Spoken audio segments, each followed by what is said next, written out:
All right, well, I think my clock is showing 10:30 Mountain Time, so I think we'll go ahead and kick things off. Morning, everybody. I'm Stephanie Bailey-White, the State Librarian and Director at the Idaho Commission for Library.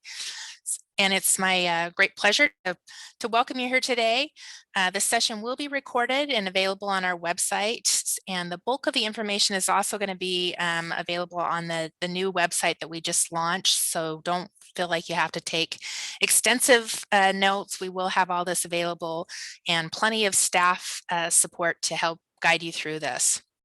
So we do have a few of our staff presenting today. In addition to presenting, Amelia and Jamie will also serve as your main contacts for this grant. So feel free to reach out to either one of them if you have questions, and we'll try to put their email addresses in the chat just so you have those also super handy, and you can copy and paste those into your notes section if you'd like, because we would like to be able to answer your questions and get things rolling. So today we're going to be covering quite a few topics, and then we'll conclude with an open question and answer session, and staff will be on as long as you want to answer all your questions. But we're going to show you the website that we've developed for the ARPA grants. We're going to be talking about eligibility and funding amounts, the timeline, application process, reporting, and then again we'll do the question and answer period for you if you have some burning questions today. So that's the outline for what we're going to be talking about. I'm pretty excited about this $2.4 million that's coming to Idaho. That is going to be a really big boost of one-time funding for the Idaho library community.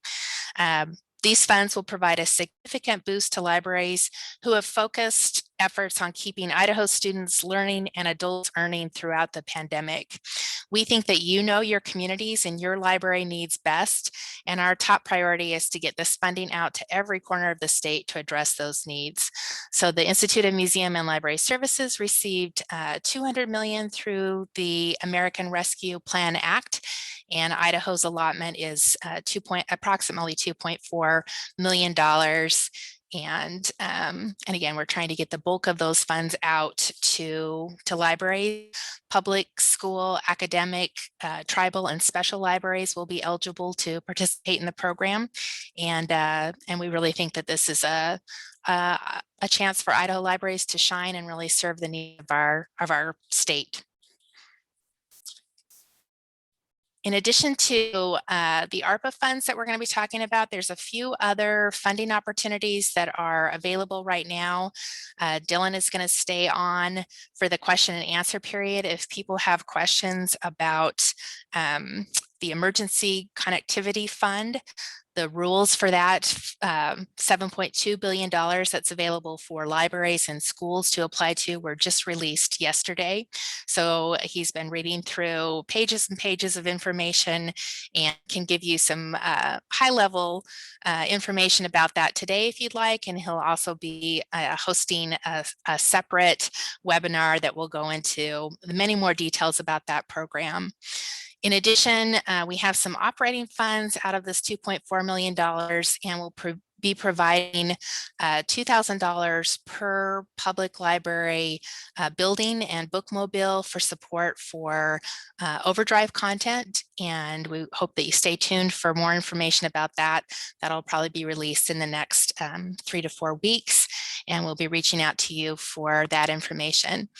There's also funding available through the Idaho Humanities Council, and then the Institute of Museum and Library Services plans on opening up some direct grants probably in the next month. So we are monitoring all these funding opportunities and paying attention to that. And if you have any questions about that, you can contact Amelia and Jamie, and they can direct you to the right person. We just want to make sure that you are kind of aware of these other funding opportunities and do pay attention to those things and take advantage of them, because again, this is one-time funds. It doesn't come around very often, and we want to make sure that Idaho libraries are taking advantage of that.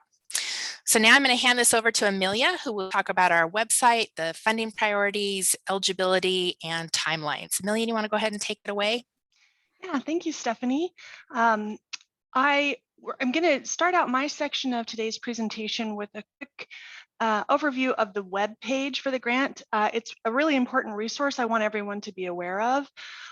We've got the URL posted here, and Christina's going to go ahead and copy that into the chat for you as well. I strongly recommend that you capture this right now, whether that means pasting it into a Word document or however you need to capture that. And then once the webinar is over, bookmarking that in your web browser. You will probably be referring to this web page several times throughout the process. I want to give you a very brief overview of what you'll find and where to find it on the web page. You see three main arrows here that are pointing to the three main sections. The top section is where all of that technical detail, in-depth information about the grant can be found. And in order to make that a little bit easier to navigate, we've broken it up into sections. So these are called accordion boxes, and you can expand and collapse those as needed by hitting the plus sign at the top of each box. Below all of that information, where you see the second arrow pointing, I want to make you aware that we put together an easy reference guide. So this kind of boils down all of that really technical information into the really important stuff that you need to know. I would suggest printing this one-page document off and sticking it in your physical grant file so that you have it for easy reference in case your computer crashes or you can't get to the website or you just don't want to navigate the website and you just need a quick answer to a quick question. And finally, the third arrow is pointing to the most important part of the web page, at least for right now, and that is where you're going to find the grant application. I just want folks to be aware of what you're looking for in order to find that grant application. You'll be scrolling down until you see those big orange blocked out sections. So look for the orange for your grant application. I was not able to fit it on the screen cap, but if you continue to scroll to the very bottom of the page is where you'll find our contact information. And that's got my information as well as Jamie's. And we encourage you to reach out to us at any time if you have questions. No question is stupid. If you are asking a question, it's probably likely that others are asking it as well. And we really encourage you to reach out to us. Don't feel bad or don't feel hesitant about doing that. All right, now that we've talked a little bit about where to find information, I want to get a little bit more into the actual grant itself. So as Stephanie mentioned, the purpose of this grant is to keep students learning and adults earning during and in the wake of the COVID pandemic. We really feel like each individual library, whether that's a public, special, school, or tribal library, understands their patrons and their community the best, and we want to provide as much flexibility to you in serving the needs of the community that you serve. However, with that in mind, we do have some specific funding priorities that we're trying to keep the grant focused on. These are not necessarily listed in order of preference or importance. These are just the 4 priorities that we want you to be aware of. The first one is broadband access and digital inclusion. So this is a continuation of a lot of the effort that we have been putting out over the last year and a half of COVID to make sure that all of our communities throughout Idaho, rural, urban, and everything in between have access to strong, reliable internet.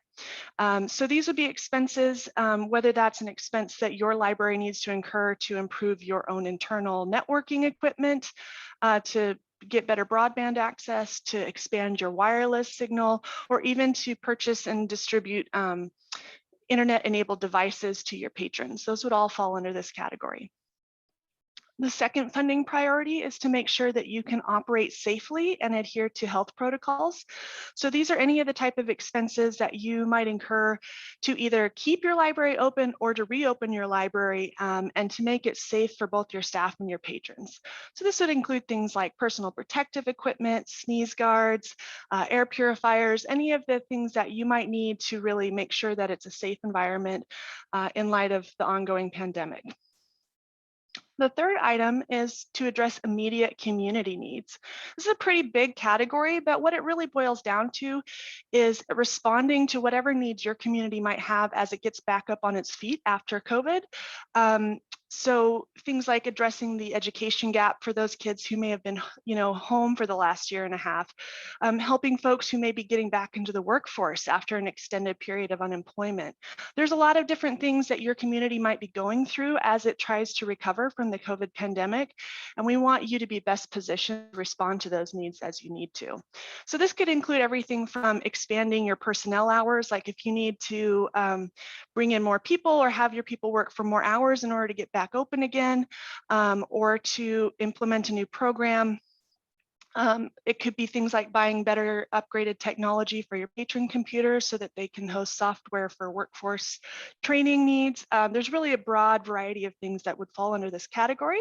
You just need to make sure that it is really can be tied back to how you're responding to the community needs in light of COVID. And finally, we want to prioritize one-time costs. So we're really going to be looking at those one-time costs that can be sort of completed within the timeline for this project. We aren't really as interested or prioritizing ongoing costs like subscriptions and things that will continue to incur a cost after this program or this grant period has concluded.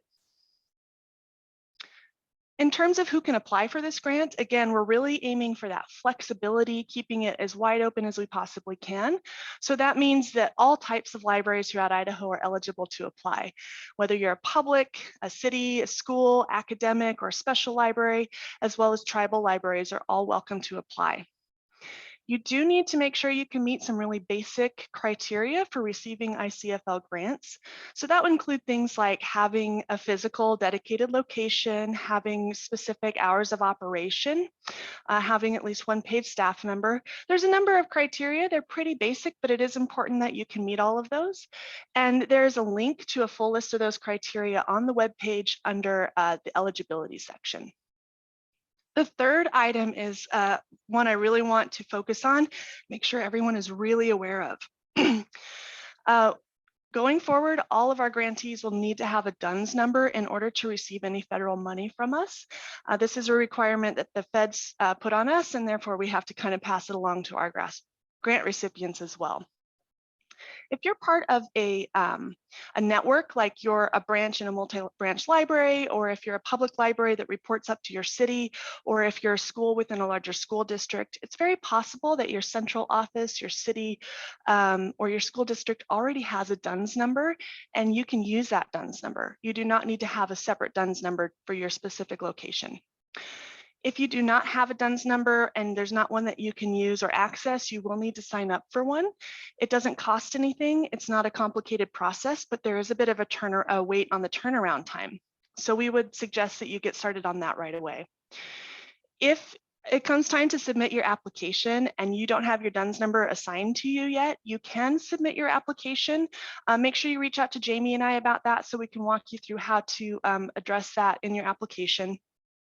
But if your DUNS number is not assigned to you by the time we have to disperse funds, if your grant was chosen to be funded and you don't have a DUNS number, we can't send you the money until that is in place. So keep that in mind. And finally, I want to touch a little bit on some limitations for multi-branch libraries and school districts. If you are a branch library in a larger entity, we are restricting that to only having one application per library entity. So we would need to get one application from the central office as opposed to an application from each individual branch. That being said, the central application that we receive can absolutely cover individual costs and different projects that might be carried out at the different branches. That's totally fine. And then in regards to schools and libraries, because those are structured a little bit differently, we are allowing individual school libraries to submit their own independent application, but you need to coordinate with your school district office first to make sure that the school district office is not also submitting an application that would contain funds that would benefit you. So you can either be included on your school district application or you can submit your own application, but you can't get double funded. So you need to make sure that you are coordinating with your school district. And if anyone has any questions about any of these sort of eligibility criteria, please, again, either write those down and bring them up in the Q&A session or reach out directly to Jamie and I, and we're happy to walk you through that.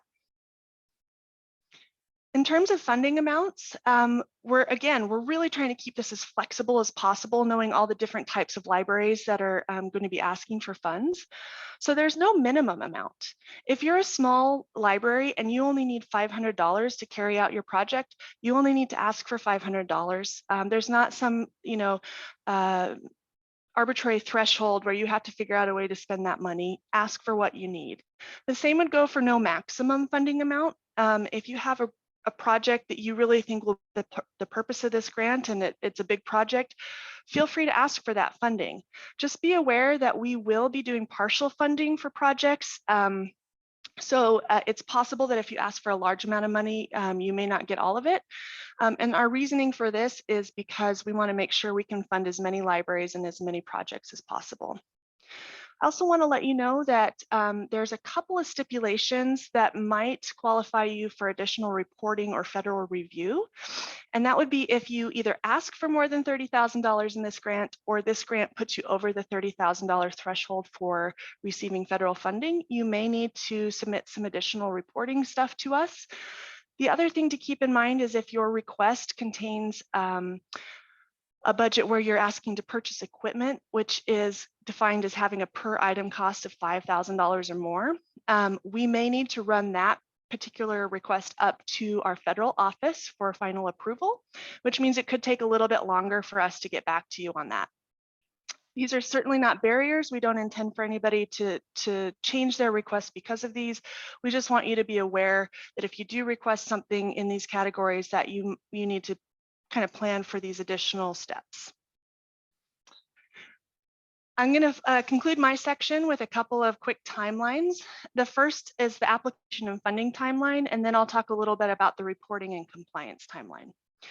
So right now the application is open. You're welcome to leave this webinar, go to our webpage, open up the application, start looking at the questions, start working on your application today. Those will be due on June 15th. Please note that is a 5 p.m. deadline, not a midnight deadline. So you'll want to make sure that those are ready to go by close of business. We hope to have our funding decisions in place and announced to grantees by July 1st. And then our plan is to be able to get those funds dispersed and in your hands by July 15th. July 15th would probably be the earliest we would be able to get you those funds. It may be a little bit later depending on a few logistical factors. So you'd want to plan on getting those funds sometime in the second half of July. And for those of you who are funded, just note that we will be requiring you to attend a Grantee Orientation webinar in August, where we'll go over more in more detail about your reporting requirements and things like that. I also want to take a moment to just mention that should we not award out all the funds we have available in this first round of grants, we will be opening up a second round of grants, and we anticipate that that round would open up on July 15th. It will really depend on how much money is requested and how much money we award out. So if we award out all of our funds the first go around, we won't be having a second round, but if there is remaining funding, if for some reason you aren't able to get your project together for this round, or the timing just doesn't work out for whatever reason, keep an eye out. There may be an opportunity for a second round of funding that you might want to think about. And finally, in terms of the project and reporting timelines, your projects can begin as soon as your funds are received. So you just want to make sure you're not spending any money on your project before you actually receive your grant. If you start spending and incurring costs before you receive your grant, those will have to be paid from a different funding source. Also, your interim reports will be due in mid-January on January 13th. And then we strongly encourage you to try to have all of your funds obligated by June 30th. So that means like your purchase orders have been submitted, your invoices are in process, all of those things are going on by June 30th so that you can have all of your funds expended and out of your bank account by August 11th. So August 11th is when your funds have to be expended and your final report is due.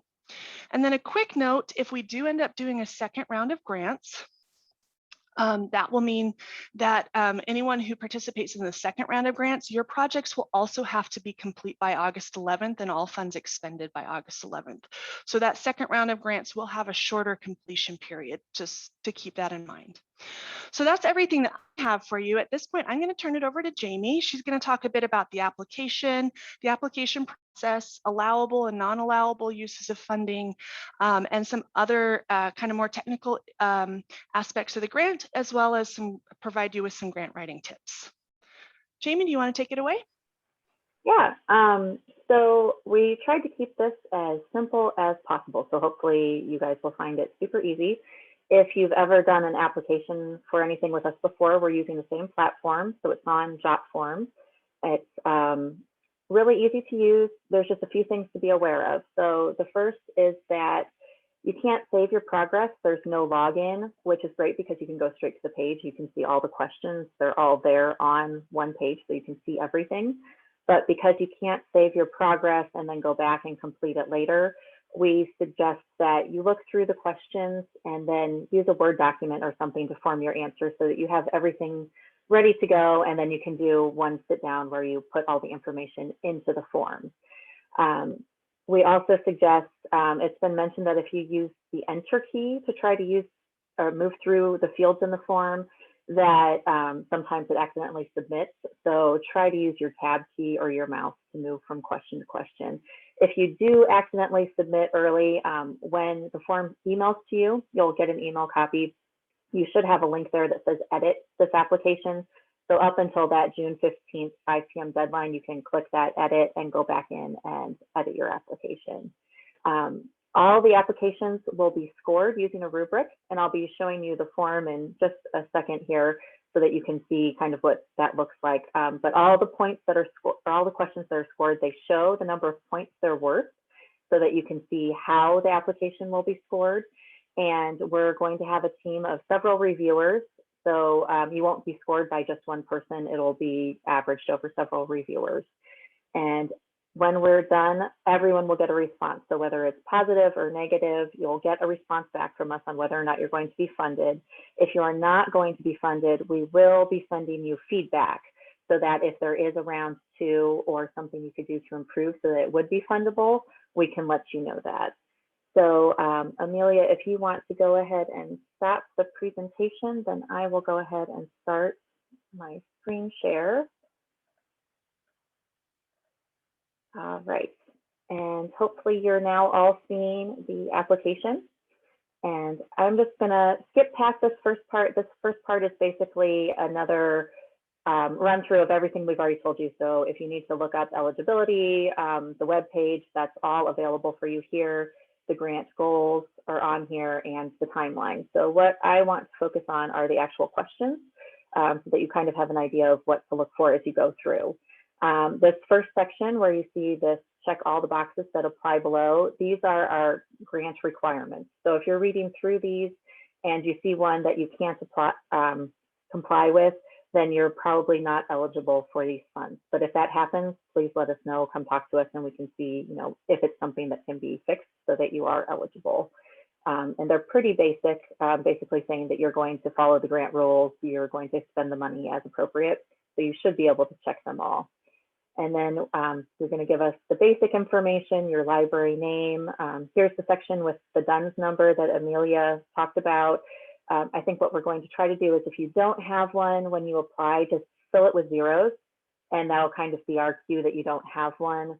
And then like Amelia said, we will need you to email me or her the actual number once you get it so that we can know that we can fund you. So let me get down to the questions here so that you can see them and start thinking about your projects. So the first one is up to 10 points, and this is describing the need in your community as related to COVID. So for this, we want you to be specific. Use statistics if you have it, so free and reduced lunch rates, your public library statistics, broadband availability. Really describe the need in your community as it relates to the pandemic so that we have a clear picture of, you know, what you're hoping to solve, basically. And then the next question is up to 25 points. So this is the question that's worth the most points in the whole application. And it's please describe your project in 300 words or less. And we put a limit on the words just because we're hoping to have a lot of applications and we have a very short turnaround time. to score these and get back to you on fundability.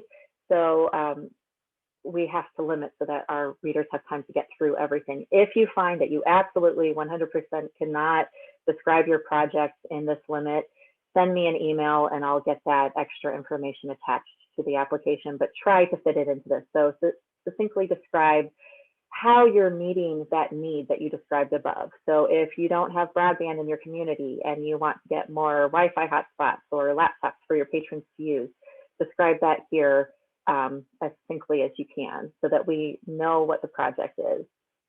And then 5 points, we always try to encourage partnerships with your community. So please describe any community partners that will be involved. And then I'm going to touch on this part very quickly. This part is not worth points, but for our reporting requirements up to the federal level, we have to know this information. Your project has to fall under one of our goals. So we have 4 goals in the state. They're all listed right here. Most of our projects generally fall under goal 1, building the institutional capacity of libraries. But when you're thinking about your project, if you're doing 10 different things and 8 of them fall under goal 1, then pick goal 1. If you're not sure which one to pick, then give me a call or send me an email and I can help you figure out which one it's going to be. And then the project components, this is also part of our reporting. We have to break all of our projects and activities into types of components. So there are 4 different ones here, and they have a little definition. So instruction would be like if you're putting on programming for library staff or the public. Content is when you purchase ebooks. If you have any questions and you're not sure, again, reach out to me and I can tell you which ones your activities would fall under.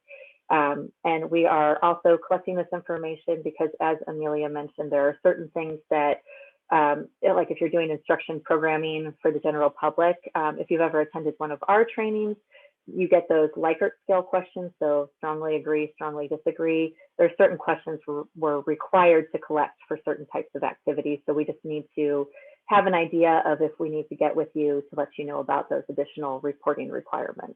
And we'll go over that at the training in August if you're selected when we go over all the reporting requirements.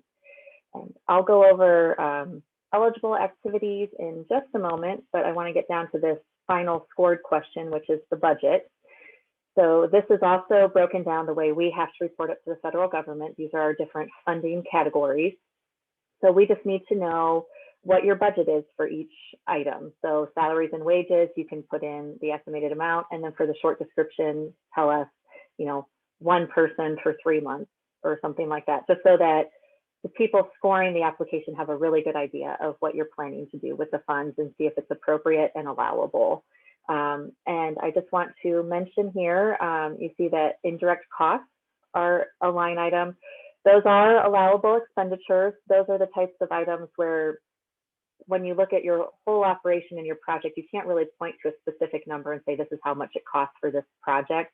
So think of your phone bill, your electricity, your rent for your space. You have to have an employee working on the project. It's kind of hard to capture how much of the electric bill falls into supporting the project. So you're allowed to ask for indirect costs to support those things. Their options are not to ask for any indirect costs, just to have your whole budget go towards the project itself, to go for a 10% rate, to use any rate that you've already negotiated with a federal entity. So I know like some of the universities in the state have a 26% rate. So if you have a rate like that, you can use that, or you can talk to me and we can kind of negotiate a rate that you think is appropriate. So if you look at your project and you think, I think I want 2%, you can talk to me about that and we can work out something that you would include on your application. If you have any questions on those or what they are, just reach out and I can talk about it more. But that is the basic application very quickly. And Amelia, if you want to go ahead and go back to the allowable, unallowable, I will stop my screen share.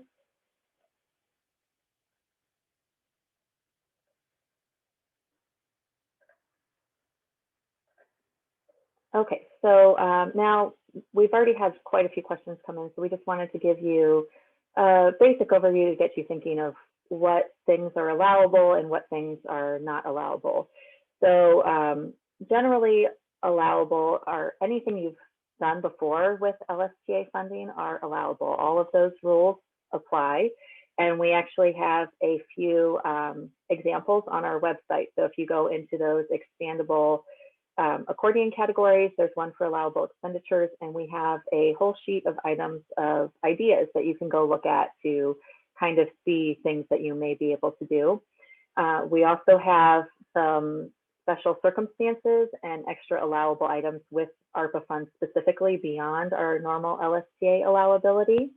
And as Amelia mentioned, anything over $5,000 for a single item cost, we will have to get special permission for, but you should still completely ask for it. Our understanding is a lot of these items are generally approved. So things like Sprinter vans, bookmobiles, some people have been asking about like the docking stations for laptops where the single item cost is maybe $20,000, but the use of those laptops in the libraries 100% reach the goal of what IMLS wants us to do with this money. So don't let that hinder you. We may just have to take a second and ask just to get that approval, and then it comes back okay. So still consider those high dollar items because these are one-time funds, and who knows when we'll be able to fund something like that again. Another thing to consider is with construction. Construction is generally unallowable, but with these funds, we've been given guidance that certain things are not so much considered construction. So if you're not ripping out walls, you're not digging up ground to lay wires and pipes, if you're purchasing materials like an HVAC system and your only cost is installation, so really just bolting it in, screwing it into the wall, those costs may all be allowable.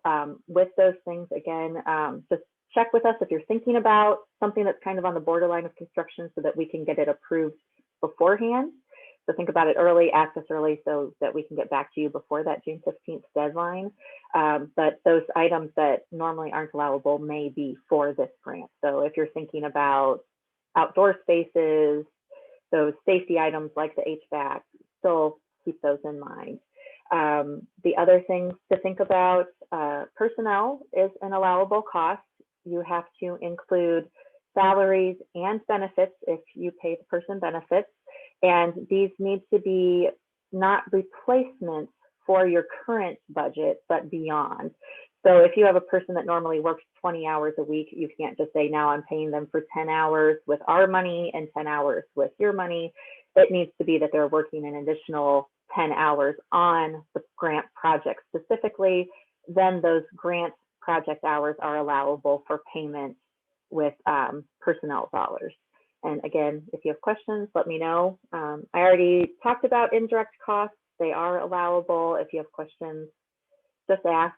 I know they can be a little confusing. And the one thing to really be aware with those is at the end, we are going to require receipts for all expenditures. So you need to make sure that if you ask for those, you have a way to track that the ARPA money that comes into your library was sent out on those types of items. Okay, and Amy, there is a question in the chat about what is the criteria for vehicles? So our understanding is you can't just, like we have vehicles that our field consultants use to drive around all the time, and we have a vehicle where we use it to go out and about. That is a general use vehicle. It's not something that we could ask IMLS for. If you're looking for an item that's going to go out to further provide service to your community, so the bookmobiles, the Sprinter vans, where it has that specific purpose, the one-time cost of the purchase of the vehicle is allowable. Any ongoing costs would have to be done by the library. So if you think about your annual registration, gas, maintenance, those type of things, that would all be on the library. But if your library is thinking, you know, people can't get to our library, it'd really help if we had a bookmobile so we could get out into the community. The one-time cost of getting the vehicle, getting the materials to stock the vehicle, those would all be allowable. So it would get you set up, but then for the rest of the time ongoing, those costs would fall to the library. If that answers the question, hopefully. If not, let us know in the chat. And then someone also asked, could you give examples of allowable outdoor space projects? So it's really going to depend project to project. One question I had was for outdoor seating with Wi-Fi available picnic tables. And when I asked IMLS about that, they basically said, like, you can't lay concrete. You can't be ripping up the ground, laying concrete, paying for those, you know, specific construction trade costs.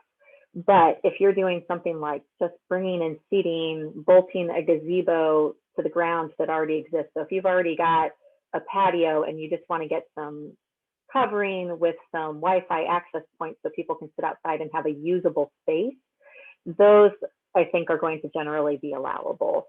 So as you have those ideas, just kind of reach out to us, but try to keep that in mind. So if you're, I'm about to get to unallowable uses. If you, oh, you've already switched it. One of the non-allowable uses generally is general library costs.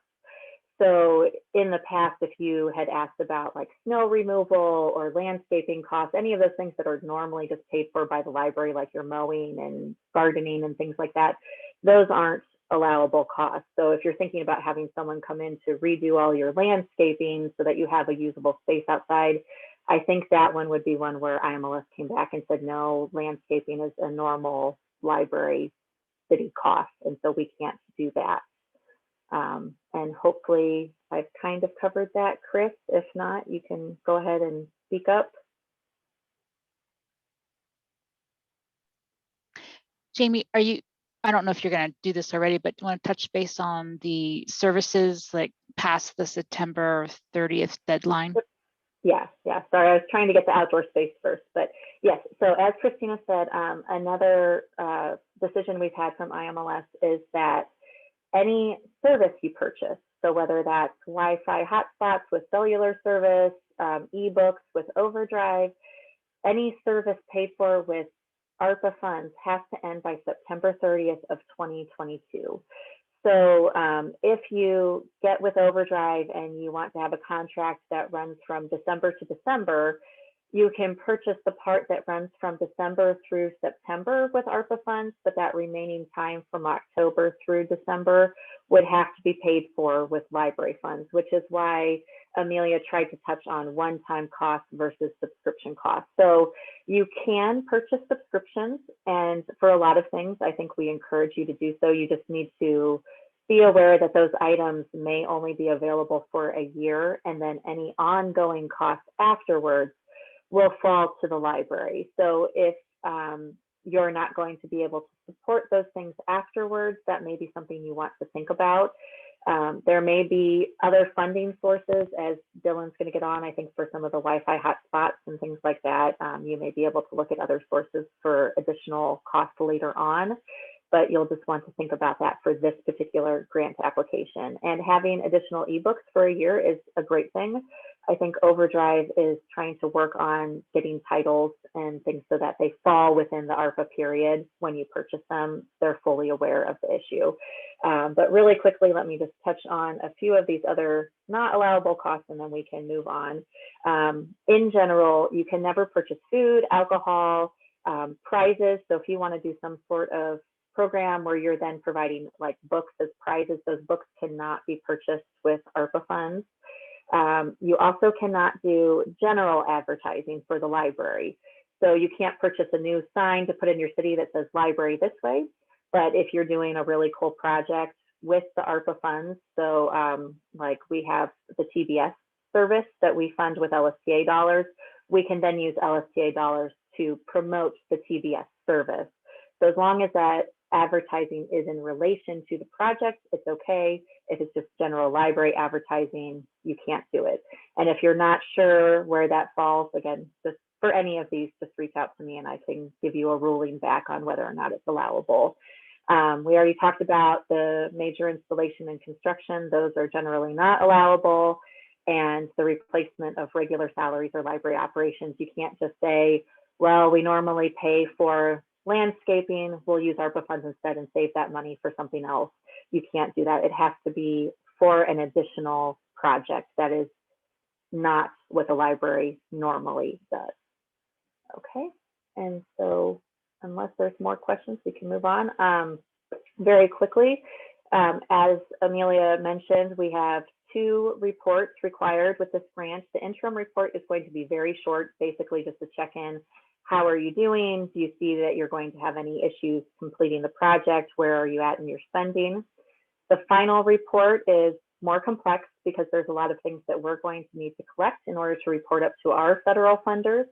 And I strongly suggest you go look at that form. When you look at it, there's lots of boxes where if you click on something, another sub question opens. So maybe play around a little bit. Like I mentioned with some of those activity types like instruction program, if you click those 2 things, you'll see 2 other questions open up. So maybe look at that just so you can kind of plan your project and see what you'll have to report down the road.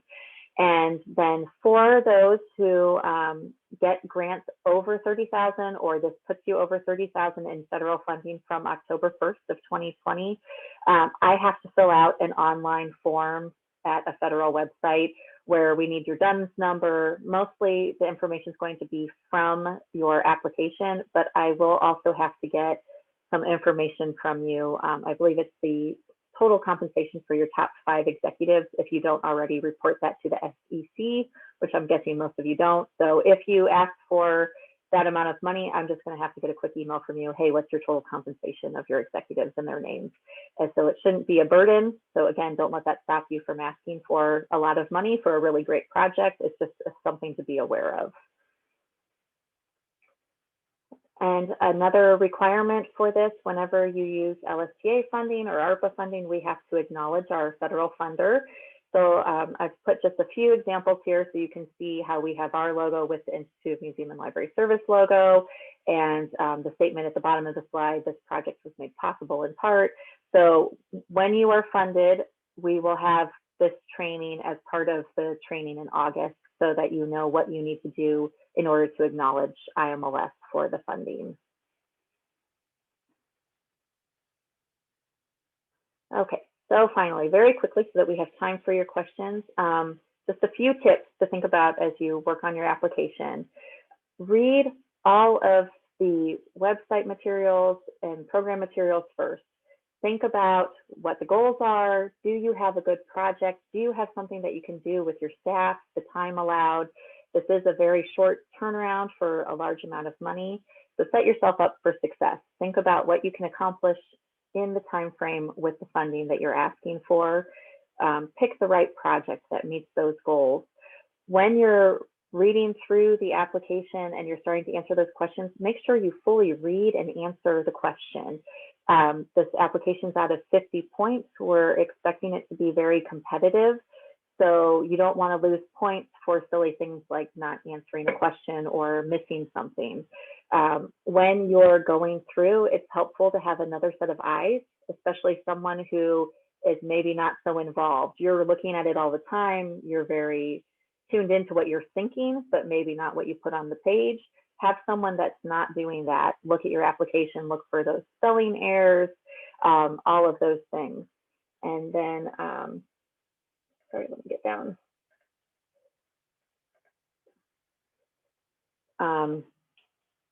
When you're thinking about, sorry, I'm losing track of what I wanted to say right there. Oh, when you're thinking about your project, think about whether it meets the grant goals. So is this necessary in response to COVID for my community, or is this just something that's really fun that I've always wanted to do? We want to see those projects that are responding to the community because that's the guidance we've gotten from IMLS. That's what we need to use these funds for. So as much as we may want to fund something that is just a really great project, if it doesn't meet the grant goals, it's not going to score highly. So just think about that as you're planning those projects. Like I said, have someone spell check, have someone look through. If you have questions, we can do an initial review to see if it's allowable, if it's not allowable, answer all those questions. And we can do that before June 15th. And as it gets close to the end, we're going to be getting more questions. So ask us early so that we have time to respond to you, and then you have time to make changes. And yeah, I think that is what I have. And I'm not sure, Amelia, if we were going to have Dylan talk a bit or if we wanted to move straight to questions.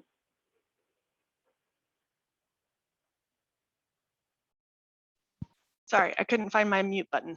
I think we might want to just make sure that everybody has an opportunity to ask questions about this grant. And then if Dylan's willing to hang out and folks have some questions about the opportunity that he's working on, then they're more than welcome to do that as well.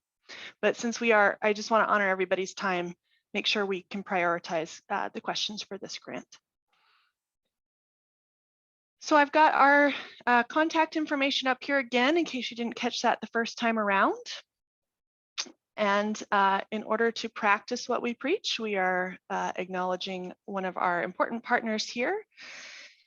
And I'm going to go ahead and stop sharing my screen so that we can see your faces as we talk to you. And open the floor for any questions that you all might have. You're welcome to put those into the chat, or you can raise your hand and we'll try and make sure that we see you. All right, Crystal, do you want to go ahead? Yes, hi. So like a summer library program where you're adding open hours to the school library that you wouldn't normally be open for your community, but also including the community as a whole outside of your school, would that be something that would be allowable for the funds? I think if you could frame it in terms of how you're helping your community get back on its feet after the COVID pandemic, especially that keep students learning goal, filling in those educational gaps that may have been happening. That would be my thought on that. Jamie, do you have any thoughts? Yeah, so that would definitely be allowable for staff expenditures because there are additional hours that you normally wouldn't be open. And you're normally open to the public, or are you normally open to students? The students? No, we are, our library is our school library, so we're only open to our students. However, I have done things in the past that involve the community, like with the Hunger Coalition, we've passed out book bags, with the Hunger Coalition with food kits and things like that. So, I've done things that involve the whole community. So, but like check out for our books, our library books would probably be our students could check out library books, but we could involve the whole community in the summer literacy program that we would do. Yeah, I think depending on how you frame it, I think it's good. I think maybe with that one, you would lean more towards the keep students learning section versus the adult learning, because there's only so much you're going to be able to do if you don't allow the adults to check stuff out of the library. But if you were, I can see a lot of things where, like, especially if you were getting out in the community and providing access, so maybe you're taking a Wi-Fi hotspot with you and making computers available where they're not normally, so people can apply for jobs. I think that could all be fundable. And Crystal, to clarify, are you with the school library?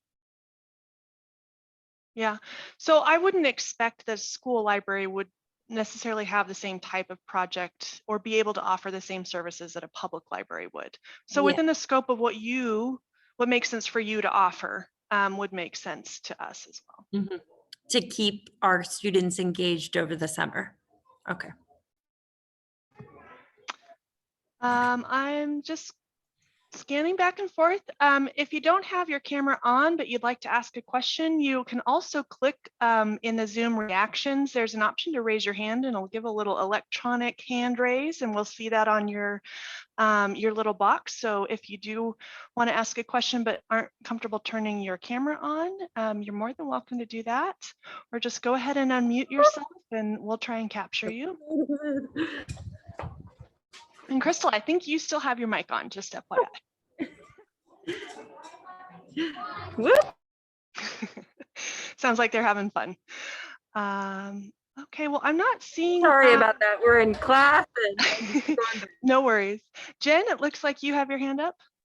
Yeah, mildly. I just, because I feel like it's kind of a quick turnaround, or the time is kind of short. I'm curious if people have brainstormed any ideas first. I would like to hear if anybody has some maybe ideas. I know we're all different, but that always kind of gets me thinking more of what I could possibly do. Does anybody have an idea they'd be willing to share how they think they're going to do it?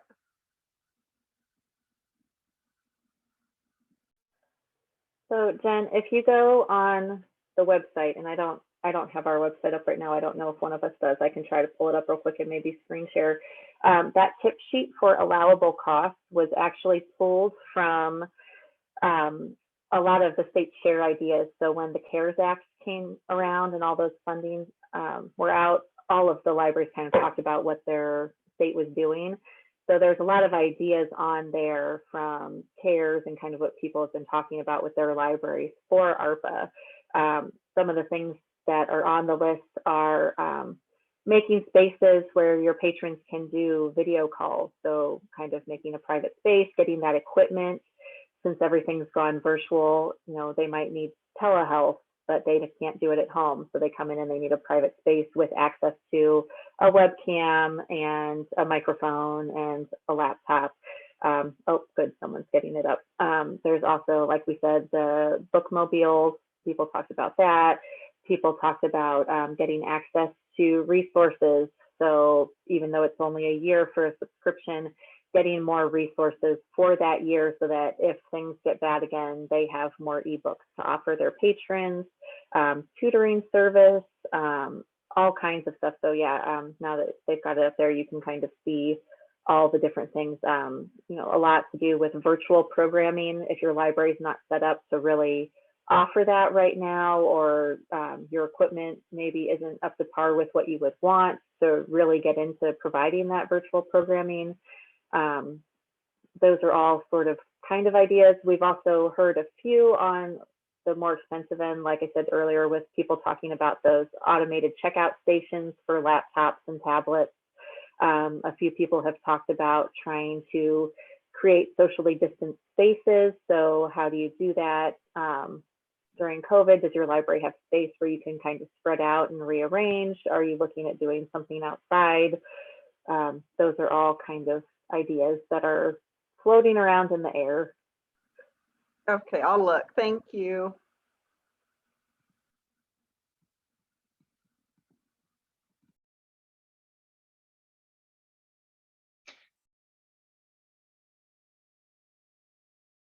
All right. And like I mentioned, you know, if I would encourage everyone to submit an application now.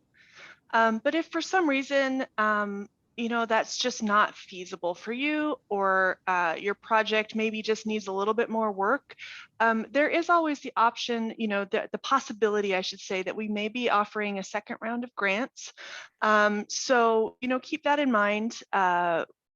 I really want to encourage everybody to apply now, because we can't guarantee that second round will be happening, but I also want people to be thoughtful about what they're asking for. So, you know, just keep that in mind, I guess. And we'll probably have a sense of that by July, whether we're going to be releasing that second round. Amelia, did you see the question from Reba about RFID and maybe just phrasing that so that it makes it allowable, which I think is fine.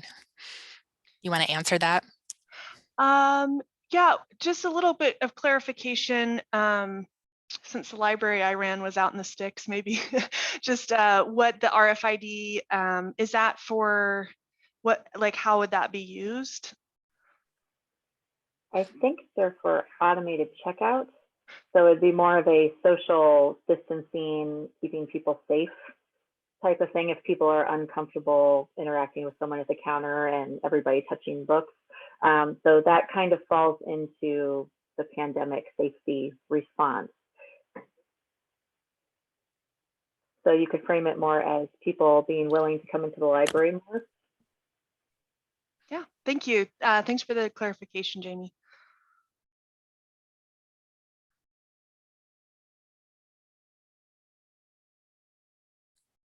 All right, I'm not seeing any hands raised. If as people might need to digest this a little bit as they're sort of thinking about what questions they want to ask. I don't know, Dylan, you want to take a few minutes just to update folks, or do you feel like do you have anything you feel is ready to be shared? Yeah, thanks, Amelia. I'll just pipe in with a little like teaser, I guess, of some of the stuff, other funding opportunities for folks. But I don't want to distract from this grant opportunity for folks, and this one's still a little coming. I just want to kind of plant it out there for public libraries and for schools that may be thinking of projects. There's going to be another source of funds coming pretty soon. They just put the rules out yesterday. What I'm talking about is the Emergency Connectivity Fund, or ECF. It's a $7.2 billion program that's kind of a supplement to the E-rate program. You don't have to participate in E-rate, so if your library hasn't done E-rate, you are still able to participate in this. We're going to have some more in detail soon, but in a nutshell, libraries are going to have, and schools are going to have the option to apply for funding for mobile hotspots and internet connected devices like laptops and tablets. The application process is probably going to be coming up more towards mid-June, so maybe it's after you've applied for your ARPA grant here. And the application window will be open for about 45 days. And then it'll be covering purchases that you'll be able to make anywhere from July 1st of this year till June 30th of next year on those hotspots and internet connected devices. There's a lot more other details, as I think Stephanie alluded at the very beginning. We will have an additional webinar kind of covering some of those details as we're still figuring it out since the rules just came out yesterday. But if you have interest, if your project might involve checking out hotspots or laptops or tablets, you could still go with doing it for this grant, but you may want to consider the opportunities there. And I would suggest, again, reach out to me or reach out to Amelia and Jamie. They can pass it along to me and William, and we can see if we can advise you as you're working through your ARPA grant application process on whether we think you would be able to use the Emergency Connectivity Fund program, or whether you really should consider it for your ARPA grant. So that's basically all I want to say at this point.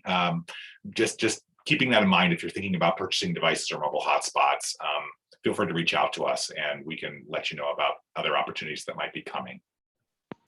Perfect. Thank you so much, Dylan. It's great information.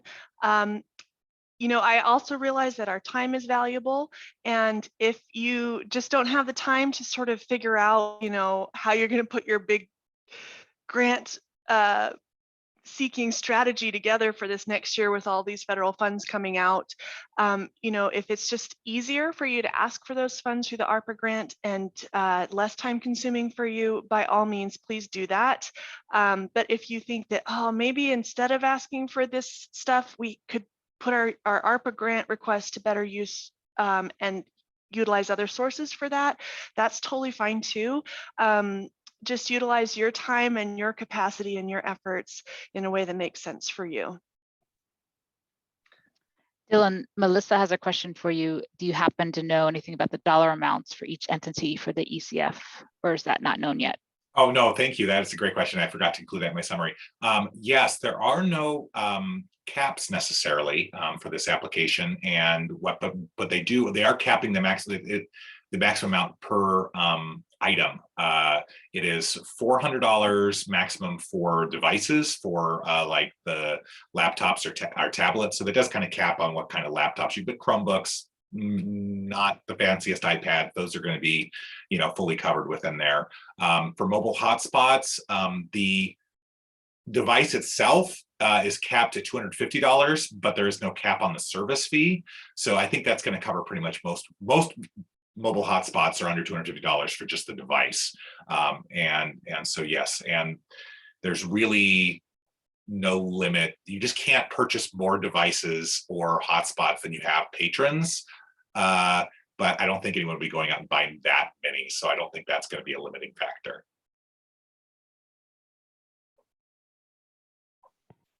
Awesome, thank you. Just doing a quick scan again to make sure we don't have any more hands raised. Our webinar was scheduled in theory, you know, we're happy to hang out here until noon. We're happy to hang out as long as you need us to. If you feel like you have had your questions answered and you feel like you've got all that you can digest for the moment, and you have other things that you need to get off and go do, please, by all means, if you want to, we'll hang out for a few more minutes. If there's some folks who might feel more comfortable hanging out in a smaller crowd to ask their questions, if maybe your questions are a little bit more specific, we'll hang out for a few minutes as well. But yeah, don't feel bad if you need to hop off now. That's totally acceptable. I don't think we'll be announcing any other big news, mostly just answering questions. This will be posted on the grant website as well. So don't worry about missing anything if you need to hop off. So we'll just hang out for a few more minutes. And then if nobody has any other questions, then we'll go ahead and end the meeting.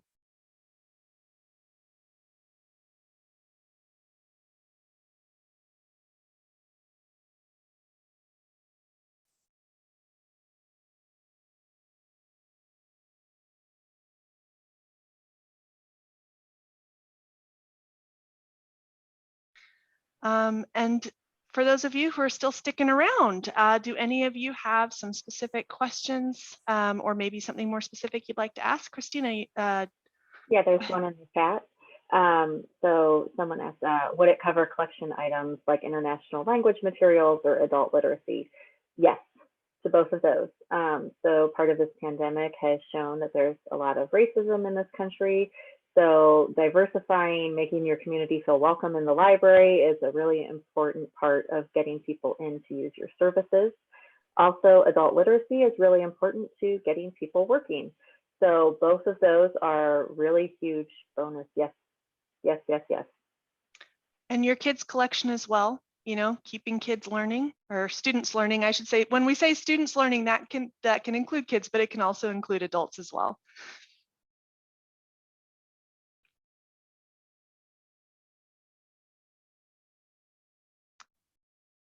All right, well, we have some folks hanging out. I'm not sure if you're just hanging out because you're hoping to glean another golden nugget, or if you actually have a question you'd like to ask. But if you do have a question, please don't be shy. We're here to help. So another one, can you use the funds for ebooks and resources? Again, yes, you'll have to watch that the service agreement ends by September 30th of 2022. Or any time period beyond that will have to be covered by your library funding. A lot of these services, because so many people are getting ARPA funds, are aware of that and they're trying to work on those. And I think with Dylan on here, they've already talked about having some tactics for working around those. But yeah, as long as the items you're proposing work for the goals of the grant, then definitely.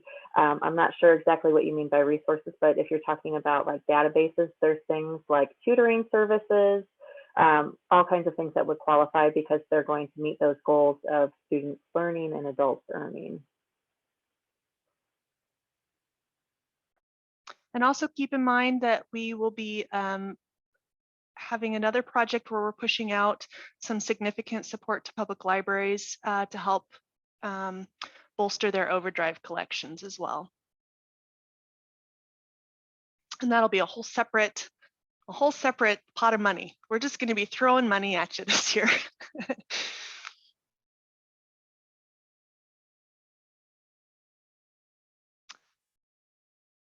All right. Just making sure we don't have any last minute questions coming in through the chat. We'll give that a couple more minutes and then we might wrap it up and give everybody some time back into their day. Yeah, but with regards to the last question, I think that came from a school. So the funds, the project we're going to do for Overdrive is for public libraries. So if you're with a school, you're not going to be included in that. So having those e-resources for your students, this would be a really great project for those funds. So yeah, if you're a school, definitely think about those e-resources. Great, thank you for that clarification.